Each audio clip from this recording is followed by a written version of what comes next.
ഇവിടെ നമുക്ക് ചോദ്യം എന്താണ്? ഇന്ത്യൻ ഉപദ്വീപീയ പീഠഭൂമിയിലെ രണ്ടാമത്തെ ഏറ്റവും വലിയ കൊടുമുടി ഏതെന്നാണ് ചോദ്യം. രണ്ടാമത്തെ ഏറ്റവും വലിയ കൊടുമുടി ഏതെന്നാണ് പിള്ളേരെ ചോദ്യം. ഏറ്റവും വലിയ രണ്ടാമത്തെ കൊടുമുടി ഏതെന്നാണ് ചോദ്യം. ഓക്കെ, ശ്രദ്ധിച്ചേ. ആനമുടി നമുക്കറിയാം.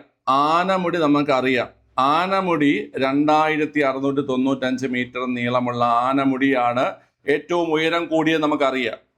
2640 മീറ്റർ ഉയരമുള്ള മീശപ്പുലിമലയാണ് രണ്ടാമത്തേത് നമുക്കറിയാം. പക്ഷേ ഇവന്മാർ ഈ സാധനം തന്നെയാണ് മുമ്പും ചോദിച്ചുകൊണ്ടിരിക്കുന്നത്. ദോഡാബേട്ട ഹിൽസ്, നീലഗിരി മലകളിൽ സ്ഥിതി ചെയ്യുന്ന 2637 മീറ്റർ നീളമുള്ള തമിഴ്നാട്ടിലെ ഏറ്റവും ഉയരം കൂടിയ കൊടുമുടിയായിട്ടുള്ള ദോഡാബേട്ട ഹില്ലാണ് ഏറ്റവും വലിയ രണ്ടാമത്തത് എന്നതാണ് PS സ്ഥിരമായിട്ട് ഇപ്പൊ ആൻസർ ആയിട്ട് എടുത്തുകൊണ്ടിരിക്കുന്നത്.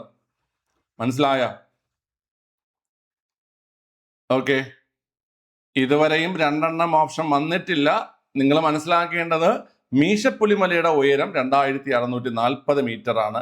അതാണ് 2ാം സ്ഥാനത്ത് വരേണ്ടത്. ഓക്കെ അല്ലേ? ഓക്കെ അല്ലേ കുട്ടികളെ?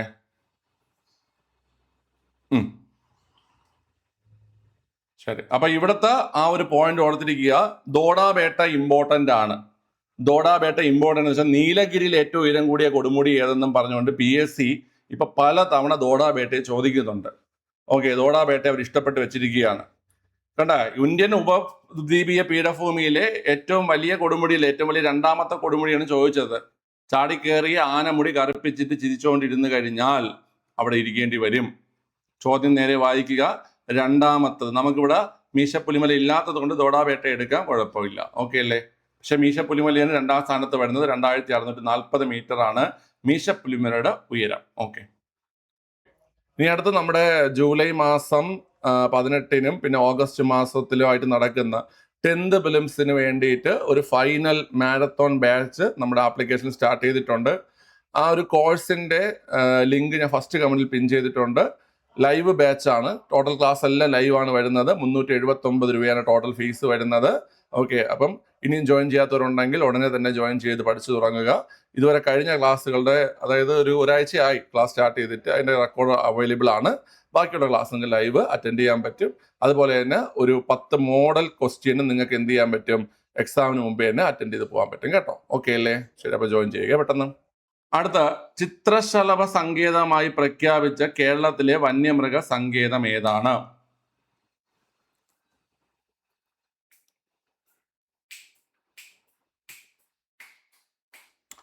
ചിത്രശലഭ സങ്കേതമായി പുതുതായിട്ട് പ്രഖ്യാപിച്ച ചിത്രശലഭ സങ്കേതമാണ് ഏത് കുട്ടികളെ എന്ന് പറയുന്നത്?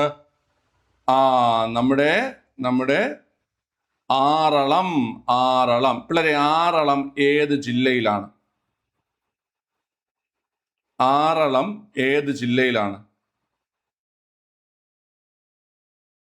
ആറളം കണ്ണൂർ ജില്ലയിലാണ്. ഏത് വർഷമാണ് ആറളത്തെ വന്യജീവി സങ്കേതമായി പ്രഖ്യാപിച്ചത്? 1984. ആറളത്തെ വന്യജീവി സങ്കേതമായി പ്രഖ്യാപിച്ചത്.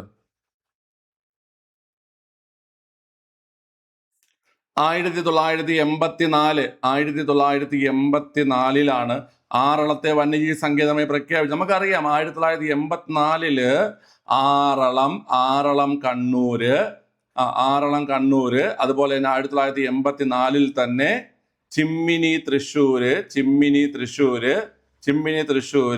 അതുപോലെ 1984 തന്നെയാണ് ചിന്നാർ ഇടുക്കി, 1984 തന്നെയാണ് ചെന്തുരുണി കൊല്ലം. ഇതെല്ലാം പ്രഖ്യാപിച്ചത് 1984. 1984 ആറളത്തെ വന്യജീവി സങ്കേതമായി പ്രഖ്യാപിക്കുന്നത്. തൃശ്ശൂരിലെ ചിമ്മിനിയെ പ്രഖ്യാപിച്ചതും 1984. അതുപോലെ നമ്മൾ ഇടുക്കിയിലെ ചിന്നാറിനെ പ്രഖ്യാപിച്ചതും 1984. അതുപോലെ കൊല്ലം ജില്ലയിലെ ചെന്തുരുണിയെ പ്രഖ്യാപിച്ചതും 1984. കിട്ടിയോ? മനസ്സിലായോ? മനസ്സിലായി. ഓക്കെ അല്ലേ? ക്ലിയർ ആണ്. സൈലന്റ് വാലി കറക്റ്റ് ആണ്. സൈലന്റ് വാലിയെ നാഷണൽ പാർക്കായി പ്രഖ്യാപിച്ചത്, സൈലന്റ് വാലിയെ ദേശീയോദ്യാനമായി പ്രഖ്യാപിച്ചത് 1984 പ്രഖ്യാപിക്കുന്നത് ഇന്ദിരാഗാന്ധി. എന്നാൽ അത് ഉദ്ഘാടനം ചെയ്യുന്നത് 1985 സെപ്റ്റംബർ 7 രാജീവ് ഗാന്ധി. കാരണം ഇന്ദിരാഗാന്ധി 84 ഒക്ടോബർ 31 മരണപ്പെട്ടു. അതുകൊണ്ട് അത് ഉദ്ഘാടനം ചെയ്യുന്നത് 1985 സെപ്റ്റംബർ 7 1985 സെപ്റ്റംബർ 7 രാജീവ് ഗാന്ധി ഉദ്ഘാടനം ചെയ്യുന്നു. ഓക്കെ, ശരി. ഇനി ചോദിക്കുകയാണ്, പെരിയാറിനെ ദേശീയോദ്യാനമായി പ്രഖ്യാപിച്ച വർഷം ഏതാണ്? പെരിയാർ ദേശീയോദ്യാനം, കേരളത്തിലെ ഏറ്റവും വലിയ ദേശീയോദ്യാനം പെരിയാർ ദേശീയോദ്യാനം. പെരിയാർ ദേശീയോദ്യാനം പറ. പെരിയാർ ദേശീയോദ്യാനം ഏത് വർഷം? ചാടി ചാടി നിൽക്കേ. പെരിയാർ ദേശീയോദ്യാനം ഏത് വർഷം? പോരെ.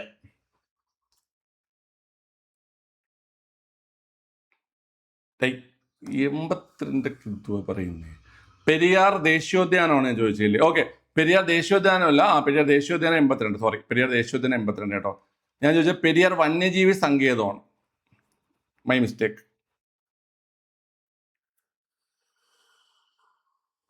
പെരിയാർ 78 എന്താ?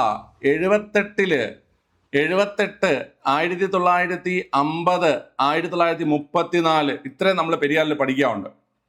ഓക്കെ, ഓരോന്നായിട്ട് നിങ്ങൾ പറ. 1934 എന്താണ്? 1950 എന്താണ്? 1978 എന്താണ്? 1982 എന്താണ്? ഒന്ന് പറഞ്ഞേ പെരിയാറുമായി ബന്ധപ്പെട്ട്.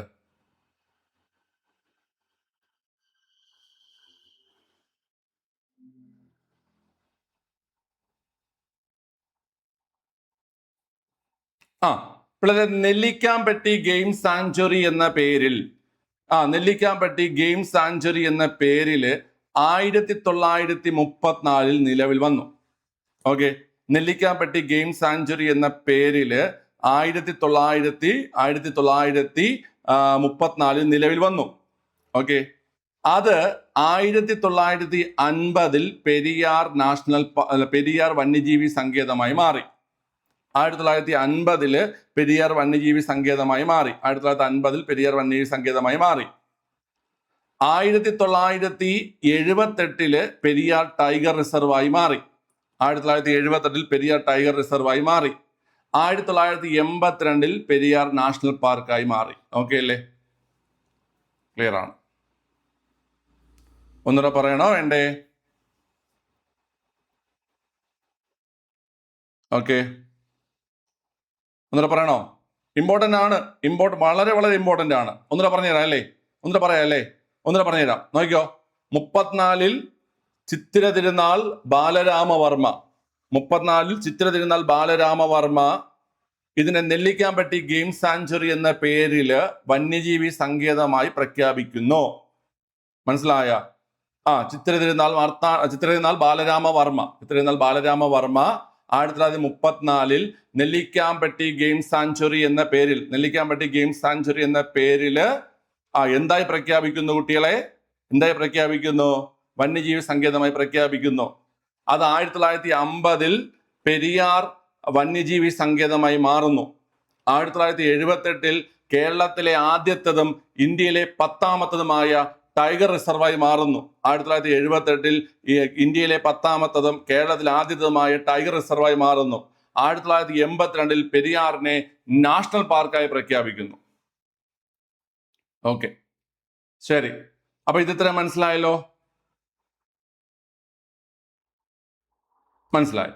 എന്നാൽ പരീക്ഷയ്ക്ക് ചോദിക്കുകയാണ്, ആറളം വന്യജീവി സങ്കേതത്തിലൂടെ ഒഴുകുന്ന നദി ഏതാണ്? നിങ്ങൾ ഏത് പറയും? ആറളം വന്യജീവി സങ്കേതത്തിലൂടെ ഒഴുകുന്ന നദി ഏതാണ്? നിങ്ങൾ ഏത് പറയും കുട്ടികളെ? ആറളം വന്യജീവി സങ്കേതത്തിലൂടെ ഒഴുകുന്ന നദിയാണ് ചീങ്കണ്ണിപ്പുഴ.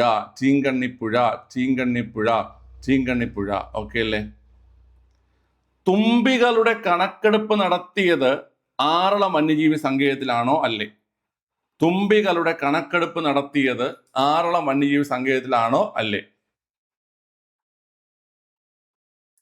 തുമ്പികളുടെ കണക്കെടുപ്പ്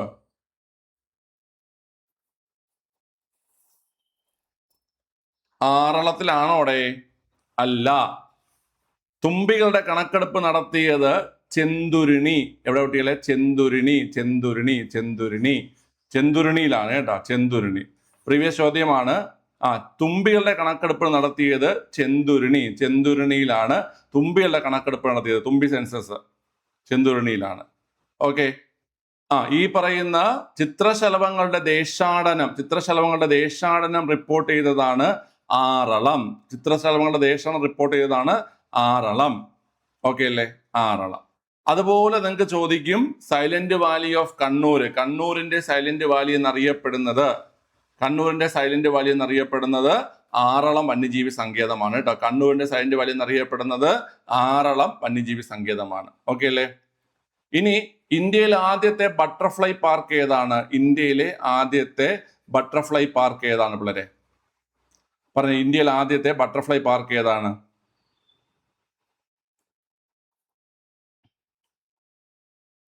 ഇന്ത്യയിലെ ആദ്യത്തെ ബട്ടർഫ്ലൈ പാർക്ക് ചോദിച്ചാൽ അത് ബെന്നാർഘട്ടയാണ്. ഏതാ കുട്ടികളെ?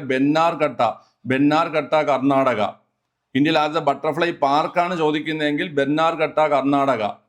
ഇനി ഇന്ത്യയിൽ ആദ്യത്തെ ബട്ടർഫ്ലൈ സഫാരി പാർക്കാണ്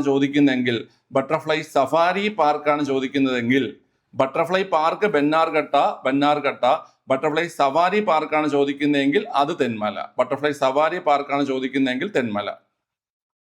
ഓക്കെ അല്ലേ? Butterfly park Bannerghatta, butterfly safari park Thenmala. Okay അല്ലേ? ക്ലിയർ ആണ്. ശരി. ചൂലന്നൂർ പക്ഷി സങ്കേതം ഏത് വർഷം ഏത് ജില്ല? കമന്റ് ചെയ്തേ.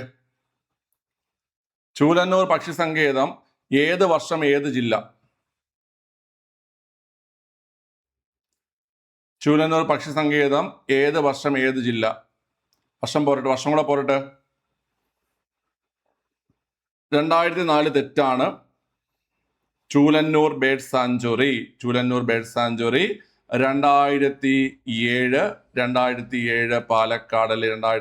പാലക്കാട്. ഓക്കെ, പാലക്കാട്.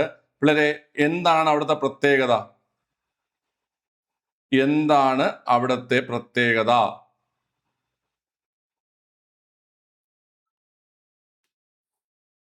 കണ്ണൂരാ? അനുവിന് ഉറക്കാൻ പറയണ അനു. കേരളത്തിലെ ഏക മയിൽ സംരക്ഷണ കേന്ദ്രമാണ് ഏത് കുട്ടികളെ? ചൂലന്നൂർ. ഓക്കെ. ആരെ പേരിലാണ് ചൂലന്നൂർ പക്ഷി സങ്കേതത്തിന് പേരാണ് നൽകിയിട്ടുള്ളത്? പറ. ചൂലന്നൂർ പക്ഷി സങ്കേതത്തിന് പേരാണ് നൽകിയിട്ടുള്ളത്? ചൂലന്നൂർ പക്ഷി സങ്കേതത്തിന് KK നീലകണ്ഠൻ അല്ലെങ്കിൽ ഇന്ദുചൂടൻ. ഓക്കെ അല്ലേ? ശരി. 2007 പാലക്കാട് കേരളത്തിലെ ഏക മയിൽ സംരക്ഷണ കേന്ദ്രം KK നീലകണ്ഠൻ അല്ലെങ്കിൽ ഇന്ദുചൂടന്റെ പേരാണ് നൽകിയിരിക്കുന്നത്. ഓക്കെ, ക്ലിയർ ആണ്. അടുത്ത ക്വസ്റ്റ്യൻ അറ്റൻഡ് ചെയ്തതാ. തൊഴിൽ ഘടന എന്നതുകൊണ്ട് ഉദ്ദേശിക്കുന്നത് എന്താണ്? തൊഴിൽ ഘടന. കുഞ്ചൻ നമ്പ്യാർ സ്മൃതി വനം ചൂലന്നൂരാണ്. കറക്റ്റ് തന്നെയാണ്.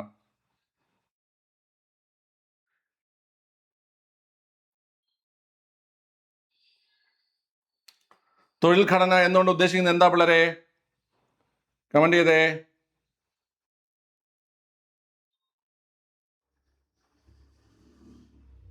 പതിമൂന്നാം ക്വസ്റ്റ്യൻ ഞാൻ D എഴുതിയ. ഈ തൊഴിൽ ഘടന ക്വസ്റ്റ്യൻ ആണോ? തൊഴിൽ ഘടന എന്ന് വെച്ച് കഴിഞ്ഞാൽ വിവിധ തരം തൊഴിലുകളിൽ ഏർപ്പെട്ടിരിക്കുന്ന ജനസംഖ്യാ വിതരണം. മനസ്സിലായ? വിവിധ തരം തൊഴിലുകളിൽ ഏർപ്പെട്ടിരിക്കുന്ന ജനസംഖ്യാ വിതരണം എന്ന് വെച്ച് കഴിഞ്ഞാൽ നമുക്കിപ്പം വിവിധ മേഖലകളില്ലേ കുട്ടികളെ? പ്രാഥമിക മേഖല, അതുപോലെ ദ്വിതീയ മേഖല, അതുപോലെ നമ്മുടെ തൃതീയ മേഖല, അങ്ങനെ പല മേഖലകളില്ലേ? അപ്പൊ ആ മേഖലകളിൽ വിവിധ മേഖലകളില് ജോലിയിൽ ഏർപ്പെട്ടിരിക്കുന്ന ആൾക്കാരുടെ അല്ലെങ്കിൽ ജനസംഖ്യാ വിതരണത്തെയാണ് നമ്മൾ എന്ത് പറയുന്ന കുട്ടികളെ? തൊഴിൽ ഘടന എന്ന് പറയുന്നത്. വിവിധ തരം തൊഴിലുകളിൽ ഏർപ്പെട്ടിരിക്കുന്ന ജനസംഖ്യാ വിതരണത്തെയാണ് എന്തെന്ന് പറയുന്നത്? തൊഴിൽ ഘടന എന്ന് പറയുന്നത്. മനസ്സിലായല്ലോ എല്ലാവർക്കും?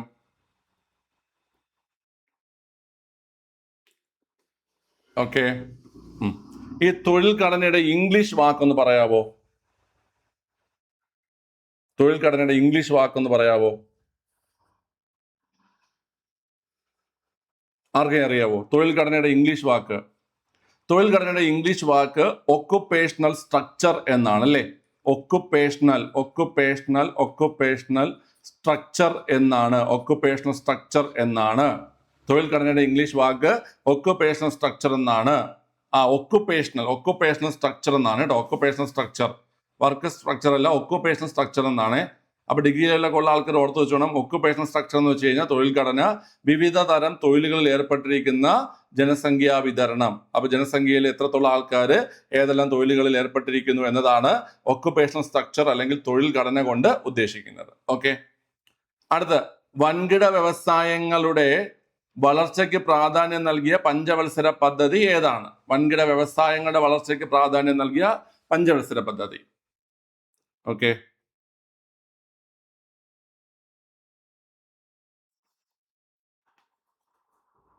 എല്ലാവർക്കും അറിയാം, രണ്ടാമത്തെ പഞ്ചവത്സര പദ്ധതിയാണ് വ്യാവസായിക പദ്ധതി എന്നറിയപ്പെടുന്നത്. സ്ഥിരം ചോദ്യമാണ്. നീതി ആയോഗിന്റെ ആദ്യത്തെ ചീഫ് എക്സിക്യൂട്ടീവ് ഓഫീസർ ആരായിരുന്നു? കമന്റ് ചെയ്തേ.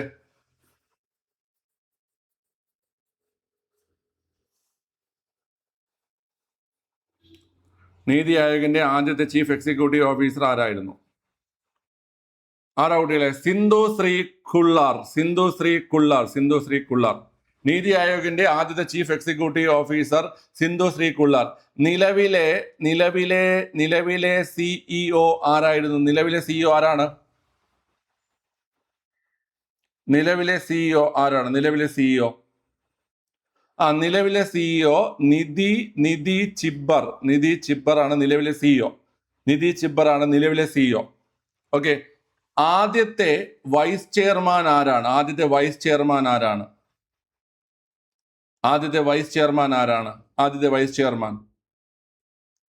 നീതി ആയോഗിന്റെ ആദ്യത്തെ വൈസ് ചെയർമാൻ ആരാണ്? പറഞ്ഞേ. നീതി ആയോഗിന്റെ ആദ്യത്തെ വൈസ് ചെയർമാൻ അരവിന്ദ് പനഗരിയ. ആദ്യത്തെ വൈസ് ചെയർമാൻ അരവിന്ദ് പനഗരിയ. നിലവിലെ വൈസ് ചെയർമാൻ ആരാ? മരവിന്ദ് പനഗരി. ചോറൊക്കെ കഴിച്ചിട്ട് രേഷ്മയ്ക്ക് ക്ഷീണമായെന്നാണ് തോന്നുന്നത് കേട്ടോ. അരവിന്ദ് പനഗരി എന്നാണ് എനിക്കറിയുന്നുള്ള പേര്. ഇനി മരവിന്ദ് പനഗരിയ എന്നുള്ള ആരെങ്കിലും എനിക്ക് അറിയത്തില്ല. അശോക് കുമാർ ലാഹിരി. ആരാ കുട്ടികളെ? അശോക് കുമാർ ലാഹിരിയാണ് നിലവിലെ വൈസ് ചെയർമാൻ. ആരാ കുട്ടികളെ? അശോക് കുമാർ ലാഹിരി. ഞാനൊരു സ്റ്റേറ്റ്മെന്റ് ഇവിടെ വെക്കുകയാണ്.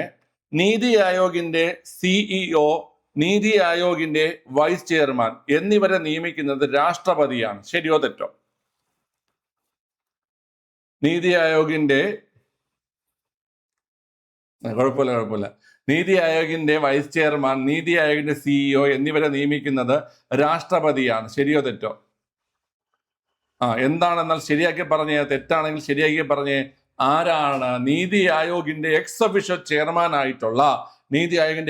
ചെയർമാനായിട്ടുള്ള പ്രധാനമന്ത്രി ആയിരിക്കും നീതി ആയോഗിന്റെ സിഇഒയെ നിയമിക്കുന്നത്. അതുപോലെ നീതി ആയോഗിന്റെ വൈസ് ചെയർമാനെ നിയമിക്കുന്നതും ആര് തന്നെയാണ്? പ്രധാനമന്ത്രി തന്നെയാണ്. അപ്പൊ ആദ്യത്തെ സിഇഒ സിന്ധു ശ്രീ കുള്ളർ, നിലവിലെ നിധി ചിബ്ബർ.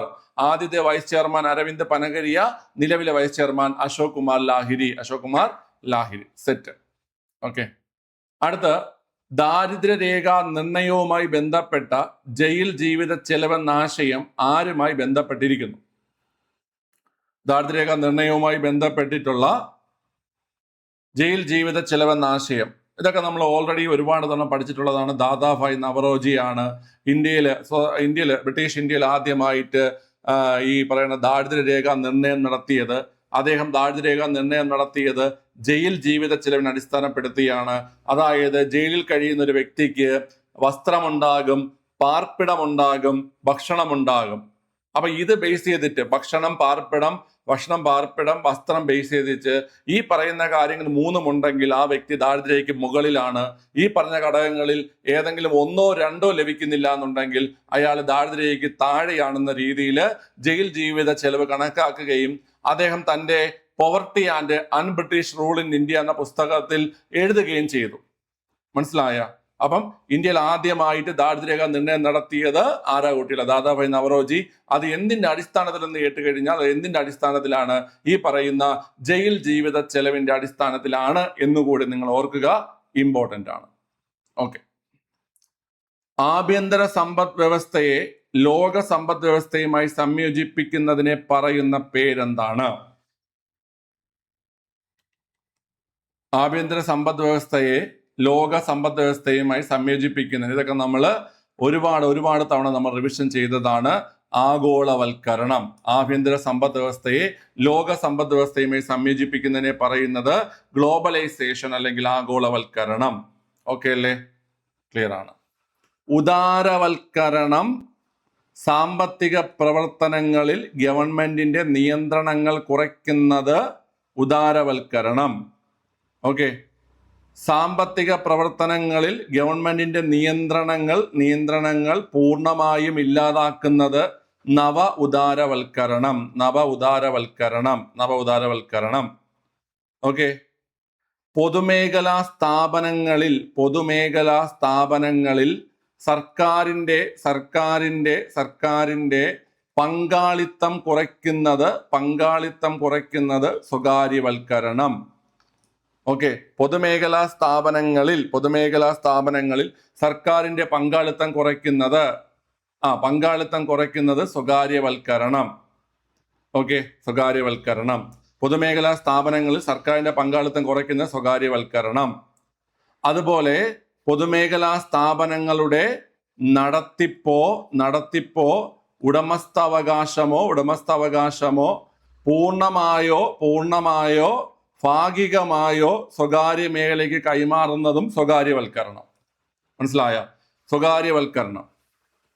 പൊതുമേഖലാ സ്ഥാപനങ്ങളുടെ നടത്തിപ്പോ അല്ലെങ്കിൽ ഉടമസ്ഥാവകാശമോ പൂർണ്ണമായോ ഭാഗികമായോ സ്വകാര്യ മേഖലയ്ക്ക് കൈമാറുന്നതിനെ സ്വകാര്യവൽക്കരണം.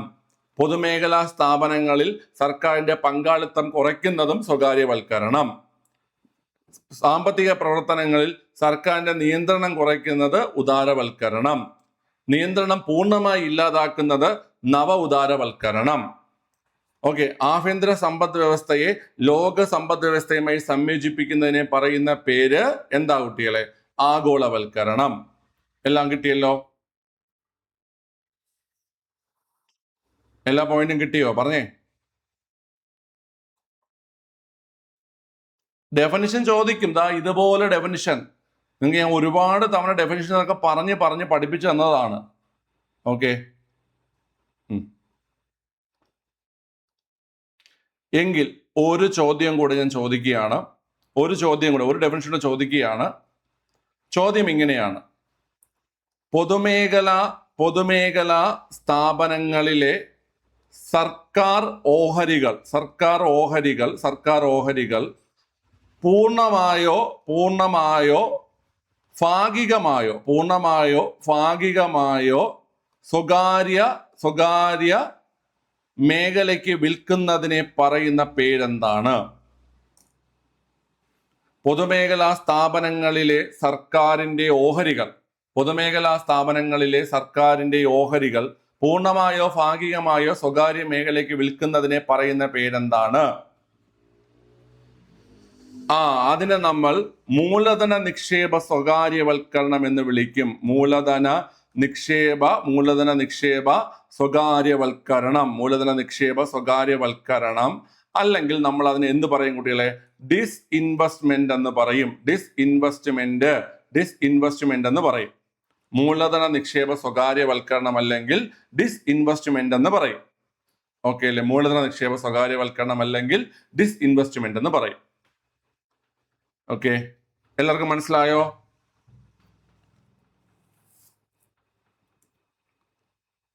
ശരി. അപ്പം ആഭ്യന്തര സമ്പദ് വ്യവസ്ഥയെ ലോക സമ്പദ് വ്യവസ്ഥയുമായി സംയോജിപ്പിക്കുന്നതിനെ പറയുന്നത് ആഗോളവൽക്കരണം. സാമ്പത്തിക പ്രവർത്തനങ്ങളിലെ സർക്കാർ നിയന്ത്രണം കുറയ്ക്കുന്നതിനെ പറയുന്നത് ഉദാരവൽക്കരണം. സാമ്പത്തിക പ്രവർത്തനങ്ങളിലെ സർക്കാരിന്റെ നിയന്ത്രണങ്ങൾ പൂർണ്ണമായും ഇല്ലാതാക്കുന്നത് നവ ഉദാരവൽക്കരണം. പൊതുമേഖലാ സ്ഥാപനങ്ങളിലെ സർക്കാർ പങ്കാളിത്തം കുറയ്ക്കുന്നതിനെ സ്വകാര്യവൽക്കരണം. പൊതുമേഖലാ സ്ഥാപനങ്ങളുടെ ഉടമസ്ഥാവകാശമോ നടത്തിപ്പോ സ്വകാര്യ മേഖലയ്ക്ക് കൈമാറുന്നതിനെ സ്വകാര്യവൽക്കരണം എന്ന് പറയും.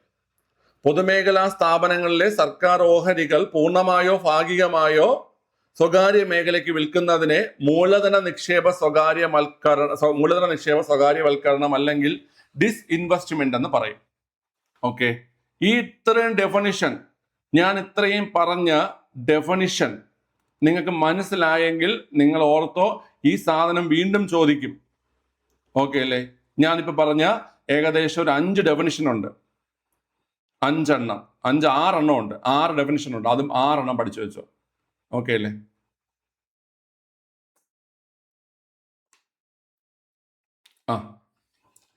അടുത്ത വർഷം അറ്റൻഡ് ചെയ്തടാ.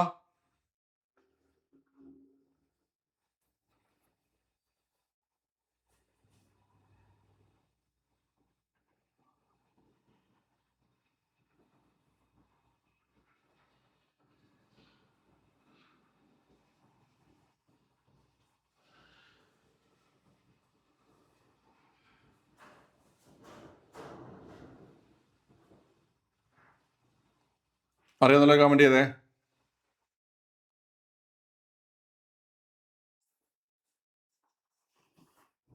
ഈ ക്വസ്റ്റ്യൻ തെറ്റി. അറിഞ്ഞുണ്ടെങ്കിൽ എന്തിനാ അറ്റൻഡ് ചെയ്യാൻ പോയേ? വളരെ സാമ്പത്തിക ധനകാര്യ വിവരങ്ങൾ, ചോദ്യം മനസ്സിലായിക്കോണം. സാമ്പത്തിക ധനകാര്യ വിവരങ്ങൾ ലഭ്യമാക്കുന്നതിന് വേണ്ടി റിസർവ് ബാങ്ക് ഓഫ് ഇന്ത്യ പുറത്തിറക്കിയ മൊബൈൽ ആപ്ലിക്കേഷന്റെ പേരെന്തെന്നാണ്? RBI ഡേറ്റ എന്നതാണ് ആൻസർ. ഓക്കെ അല്ലേ? സാമ്പത്തിക ധനകാര്യ വിവരങ്ങൾ ലഭ്യമാക്കുന്നതിന് വേണ്ടി റിസർവ് ബാങ്ക് ഓഫ് ഇന്ത്യ പുറത്തിറക്കിയ മൊബൈൽ ആപ്ലിക്കേഷന്റെ പേര് RBI ഡേറ്റ എന്നാണ്. എന്താ കുട്ടികളെ? RBI ഡേറ്റ എന്നാണ്. RBI ഡേറ്റ എന്നാണ്. RBI ഡേറ്റ എന്നാണ്. ഓക്കെ അല്ലേ? ക്ലിയർ ആണ്. ശരി,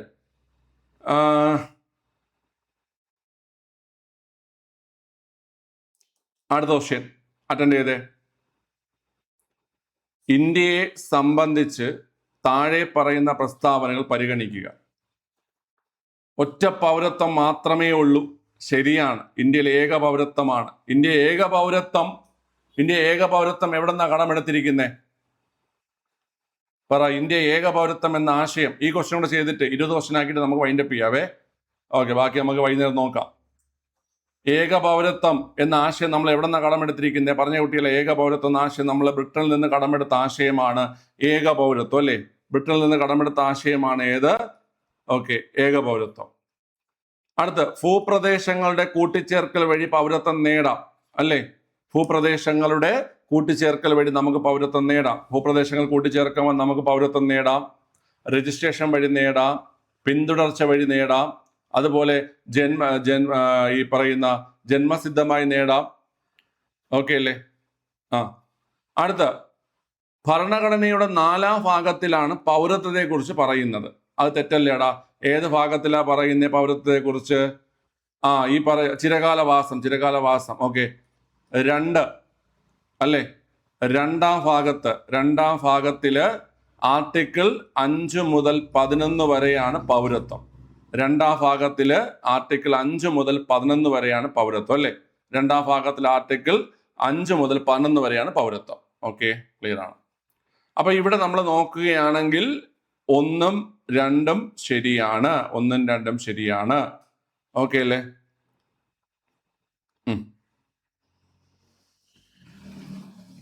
ക്ലിയർ ആണ്. ശരി, നമുക്ക് പൗരത്വം ലഭിക്കുന്നത് 5 രീതിയിലും പൗരത്വം നഷ്ടപ്പെടുന്നത് 3 രീതിയിലുമാണ്. പൗരത്വം ലഭിക്കുന്ന 5 രീതികളെന്ന് പറഞ്ഞേടാ. പൗരത്വം ലഭിക്കുന്ന 5 രീതികൾ ഏതൊക്കെയാ?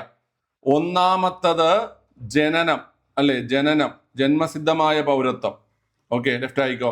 രണ്ടാമത്തത് പിന്തുടർച്ച.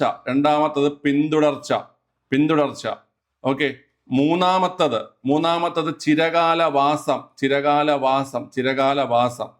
ഓക്കെ, നാലാമത്തത് രജിസ്ട്രേഷൻ.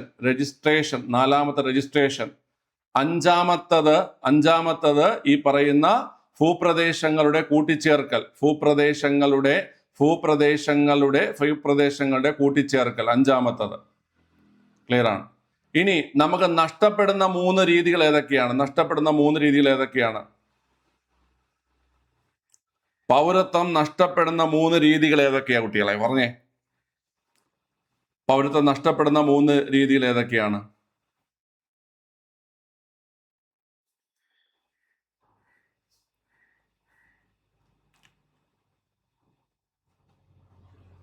പരിത്യാഗമുണ്ട്, പരിത്യാഗമുണ്ട്, പരിത്യാഗമുണ്ട്. ഓക്കെ, പരിത്യാഗമുണ്ട്. പൗരത്വ അപഹരണമുണ്ട്, പൗരത്വ അപഹരണമുണ്ട്, പൗരത്വ അപഹരണമുണ്ട്. പരിത്യാഗമുണ്ട്, പൗരത്വ അപഹരണമുണ്ട്. ഓക്കെ, പിന്നെ ഏതാ ഉള്ളത്? പരിത്യാഗം, പൗരത്വ അപഹരണം, നിർത്തലാക്കൽ. എന്താ കുട്ടികളെ? നിർത്തലാക്കൽ, നിർത്തലാക്കൽ, നിർത്തലാക്കൽ. ഓക്കെ, പരിത്യാഗം, പൗരത്വ അപഹരണം, നിർത്തലാക്കൽ. പരിത്യാഗം, പൗരത്വ അപഹരണം, നിർത്തലാക്കൽ. പരിത്യാഗം, പൗരത്വ അപഹരണം, നിർത്തലാക്കൽ. ഓക്കെ അല്ലേ? ക്ലിയർ ആണ്. ശരി. അപ്പം നമുക്ക് തൽക്കാലം ഇത്രയും മതി. ബാക്കി നമുക്ക് അടുത്ത സെഷനിൽ നോക്കാം കേട്ടോ. ഓക്കെ, ഒന്നുകൂടെ പറയണോ? ഒന്നുകൂടെ പറഞ്ഞുതരാം. പിള്ളേരെ 5 മുതൽ 11 വരെ, 5 മുതൽ 11 വരെയാണ് 5 മുതൽ 11 വരെയാണ് പൗരത്വത്തെ കുറിച്ച് പറയുന്നത്. പാർട്ട് 2-ല് 5 രീതിയിൽ പൗരത്വം ലഭിക്കുന്നു: ജനനം, പിന്തുടർച്ച, ചിരകാലവാസം, അതുപോലെ രജിസ്ട്രേഷൻ, അതുപോലെ ഭൂപ്രദേശങ്ങളുടെ സംയോജനം. ഓക്കെ, 3 രീതിയിൽ നഷ്ടപ്പെടും: പരിത്യാഗം, പൗരത്വ അപഹരണം, നിർത്തലാക്കൽ. പരിത്യാഗം, പൗരത്വ അപഹരണം, നിർത്തലാക്കൽ. ഓക്കെ അല്ലേ? ക്ലിയർ ആണ്. ഇതൊക്കെ നമ്മൾ ഓൾറെഡി പഠിച്ചിട്ടുള്ള കാര്യങ്ങൾ തന്നെയാണ്. ബാക്കി നമുക്ക് അടുത്ത സെഷനിൽ നോക്കാം കേട്ടോ. ജോയിൻ ചെയ്യണം കേട്ടോ. നിങ്ങൾക്ക് ആൻസർ കീ നിങ്ങൾ നോക്കിയോ ഇല്ലെന്നല്ല, റിലേറ്റഡ് ഫാക്റ്റിന് വേണ്ടിയിട്ട്, അല്ലെങ്കിൽ ഇനി എന്തൊക്കെ പഠിക്കണമെന്ന് വേണ്ടിയിട്ടാണ് നമ്മൾ എക്സ്പ്രഷൻ ക്ലാസ് എടുക്കുന്നത്. അല്ലാതെ ആൻസർ കീ ഒക്കെ എടുത്തിട്ട് നോക്കാൻ നിങ്ങളെ കൊണ്ട് ഈസിയാണ്. പ്രൊഫഷണൽ കീ എടുത്തിട്ട് നോക്കി കഴിഞ്ഞാൽ ആൻസർ നോക്കാൻ പറ്റും. ബാക്കി എക്സ്ട്രാ ഡേറ്റ പഠിക്കാനാണ് ക്ലാസ് വെക്കുന്നത്. ഓക്കെ അല്ലേ? ശരി.